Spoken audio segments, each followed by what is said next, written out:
Hello mga queen! Ngayong araw ay pupunta tayo ng Manila para sunduin ang aking biyanan. Kasama ko nga pala ang aking bayaw at bilas. Kaya samahan nyo kami mga queen, let's go!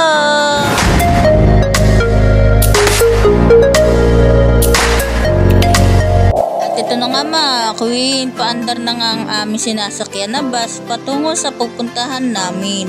Habang ang aking bilas ay padungaw-dungaw para makita namin ang kapaligiran na dinadaanan namin.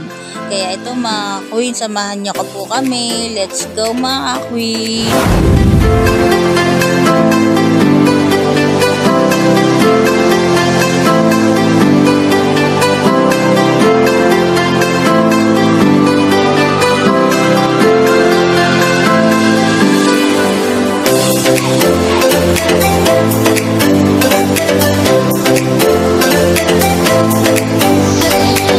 Dito sa puntong ito ay nakarating na kami sa aming pupuntahan at nakita na rin kami ng aking biyanan, kaya umorder agad ako ng pagkain. At habang nakapila ako ay pinahanap ko muna sila ng aming uupuan para sa aming pagkakainan.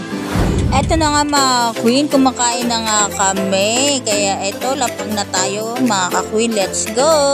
At pagkatapos nga namin kumain ay dumiretso muna kami dito sa Pasay para kunin ang aso na ibibigay ng ate ko na si Scatter. Ayan sila mama at sila Carlo. At ito nga po pala ang ate ko. Ayan, buntis na po siya. Pang-apat niya na pong anak. At ito ang aking bilas, paupo-upo lang habang naghihintay kami na masasakyan pa uwi.